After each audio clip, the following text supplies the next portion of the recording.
Good morning, third grade. I am going to talk to you about your number sense today and what I would like you to do.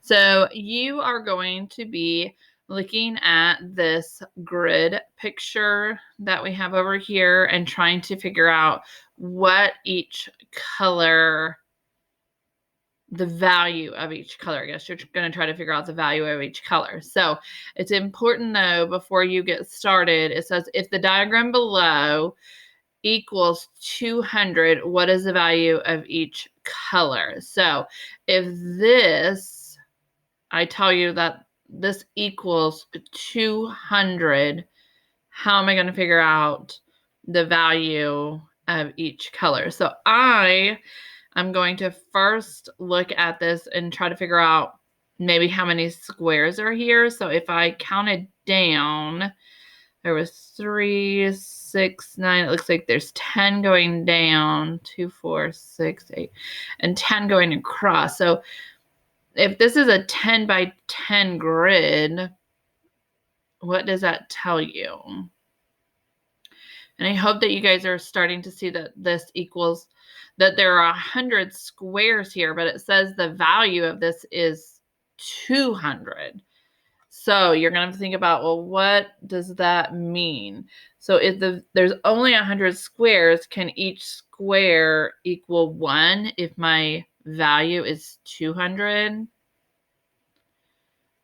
And I'm sure that you guys have figured out that that's not true. They can't just equal 1. They're going to have to equal double that. They're going to have to each equal 2 in order for this entire grid to equal 200.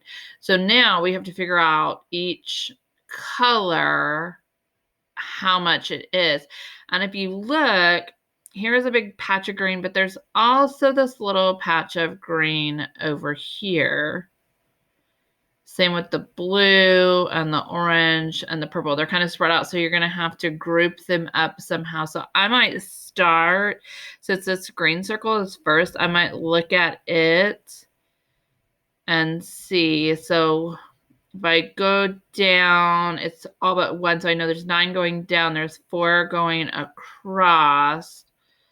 So if I grab a text box, then I can keep track of what it is that I am figuring out. So I have 9 groups of 4, but I also have this down here that is also green, so it's going to have to be included too.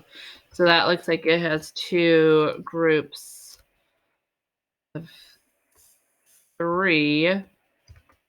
And I'm going to figure out what that equals. So if I do, I'm using this distributive property since they're kind of pulled apart, but they're all one color. So 9 groups of 4. I know I can use, if I don't know that, I know my double. So I know 2 groups of 9 is 18. If I double 18, I would get 36 plus 2 groups of 3 is 6, which 36, 6 and 6 is 12. I can add that to my 30, which is 42. So I'm going to go over here, and the green is 42. So that was for the green. So now I still have to figure out the blue. This one's going all the way down. So that's going to be a groups of 10 or 10 groups of 3. So that one should be easy for you guys to figure out. Then we have those down here. So you need to, for number sense, you need to figure out what the rest of these equal and go ahead and add them on here. And then once you have them added on here, you can finish up the rest of this and turn it in. Happy solving.